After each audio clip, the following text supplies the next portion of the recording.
warahmatullahi wabarakatuh. Saya hamba Allah dari Madiun ingin bertanya Buya. Buya, saya memiliki banyak ipar. Dari sekian banyak ipar, ada satu ipar saya yang selalu ikut campur terus rumah tangga saya. Sampai-sampai ipar saya dan istrinya ikut campur urusan gaji suami saya. Dan saya merasa stres karena mertua yang tidak adil dan ipar ikut campur urusan rumah tangga saya. Dan suami saya yang terlalu tunduk dengan keluarga. Dan saya harus keguguran 3 kali karena stres. Bagaimana menanggapinya dan bagaimana yang harus saya lakukan Buya? Terima kasih. Yang pertama, nasihat untuk orang lain. Di saat kita ingin membantu sebuah keluarga, maka tentunya kita harus ada rambu-rambu, ada batasan-batasan. Sehingga jangan sampai kita itu terlalu mencampuri urusan-urusan rumah tangga seseorang. Itu tidak diperkenankan dan tidak baik. Satu. Yang kedua, bagi kita, mungkin yang bertanya tadi, dia merasa bahwasanya iparnya terlalu jauh mengikut campur urusan rumah tangganya. Ditambah mertuanya nggak adil. Terus apa lagi, Masya Allah. Jadi yang perlu kami sampaikan kepada yang bersangkutan begini. Rasa bahwasanya menganggap orang itu ikut campur ini perlu dibenahi dulu. Benarkah ikut campur? Sebab kalau hati lagi sensitif, orang ingin membantu dianggap ikut campur.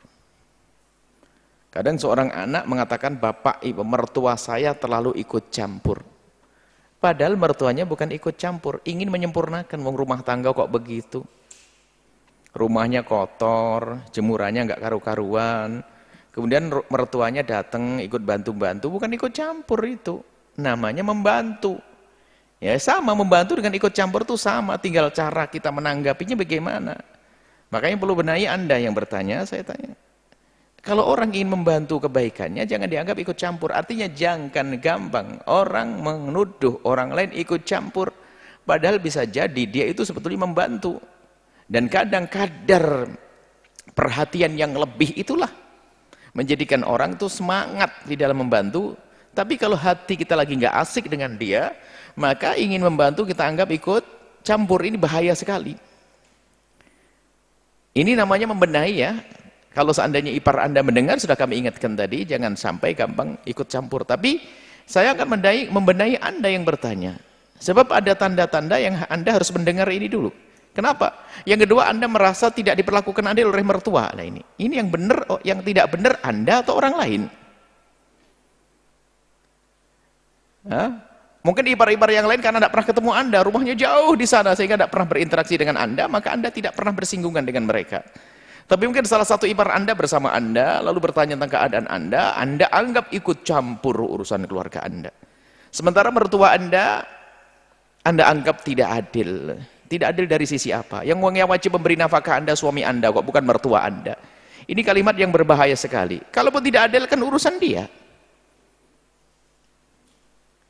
Kemudian suaminya terlalu tunduk lah, ini jelek semuanya. Jelek semuanya Anda borong ini. Anda mengatakan suami Anda terlalu tunduk dengan, kalau orang patuh dengan keluarga dan orang tua, nggak ada masalah, hal yang baik kok. Ini saya perlu meluruskan Anda, jangan-jangan Anda yang salah. Yang bertanya, kalau ternyata, ini, Anda dulu, karena tadi yang pertama sudah saya nasihati, jangan suka ikut campur. Cuman kita harus tata hati. Semuanya jadi jelek kan? Iparnya jelek, mertuanya jelek, suaminya jelek, yang baik hanya Anda. Stres, keguguran 3 kali. Masya Allah. Jadi kadang seperti itu, wahai saudariku. Tapi kalau hati kita hati yang lapang, senang, nggak pernah kita menuntut, wah mertua saya tidak adil. Apa urusannya? Bebas kok mertua saya bagi-bagi uang ke siapa saja. Wong dia punya anak. Dan kadang sebetulnya sudah adil, hanya mata kita saja tidak melihat. Mungkin mertua kita atau Anda atau kita melihat mertua kita telah memberikan salah satu ipar kita uang. Lalu suami Anda misalnya, Anda melihat mertua Anda memberikan kepada ipar-ipar Anda uang. Kemudian Anda mengatakan, oh mertua tidak adil, suami saya tidak dikasih. Bukan tidak dikasih, hanya Anda tidak tahu mungkin waktu dikasih. Lihat jeleknya orang prasangka buruk ini. Ini bahaya sekali dalam rumah tangga semacam ini. Jadi kalau rumah tangga dikuasai dengan prasangka, tersiksa dia. Tersiksa. Ini biasanya orang musil yang koreksi sana, lihat sana, lihat sana. Merasa dianggap tidak adil. Ini hidup di mana-mana nggak enak orang seperti itu. Khawatir Anda punya penyakit semacam ini. Nah, ini maka benahilah diri Anda. Kalau ternyata yang saya omongkan salah, ini ujungnya. Jika ternyata Anda sudah berusaha untuk menata hati Anda dan memang ipar Anda berlebihan, kemudian mertua Anda memang tidak adil benar, mengucil, membedakan suami Anda, kemudian juga suami Anda ternyata tidak peduli kepada Anda, lebih peduli kepada keluarga, sampai Anda katakan tunduk ke mereka, anggap saja seperti itu, anggap saja semuanya mereka salah. Maka yang perlu ditata adalah hati Anda. Jangan sampai dengan kesalahan-kesalahan semacam itu Anda terpuruk. Maka ketahuilah bahwa Anda ambil yang paling enak saja.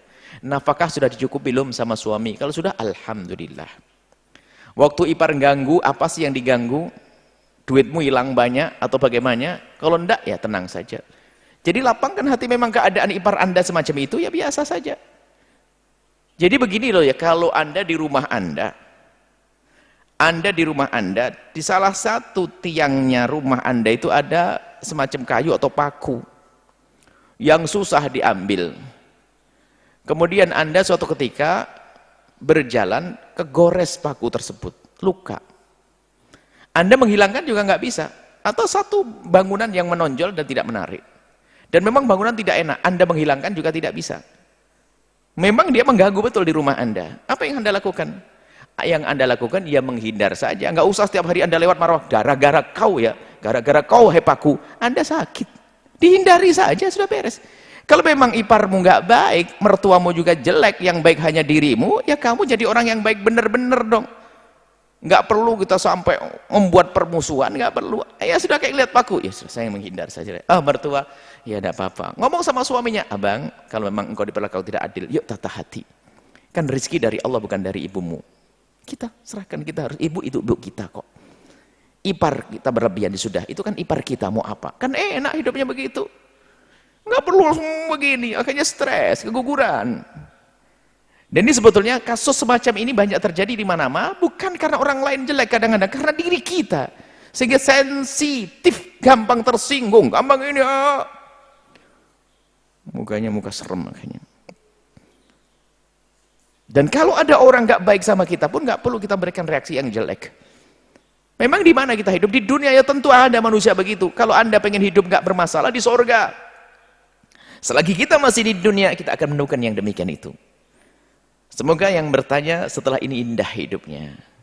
Kalau memang ada kesalahan di dianya, semoga dia bisa berbenah. Kalau kesalahan daripada di ipar dan di ibu mertuanya, hati mertuanya dan di suaminya, semoga semua berbenah, agar semoga indah. Akan tapi dengar dari awal akhir. Saya tidak tahu persis yang salah di Anda atau di mereka. Akan tapi saya pukul semuanya. Ini kami sampaikan untuk semuanya agar belajar. Suami Anda mendengar belajar, ipar Anda dengar belajar, ibu mertua Anda dengar belajar, dan Anda pun yang pertama kali harus belajar karena Anda yang bertanya dan Anda yang menganggap di rumah tangga Anda ada masalah. Wallahu a'lam bishawab.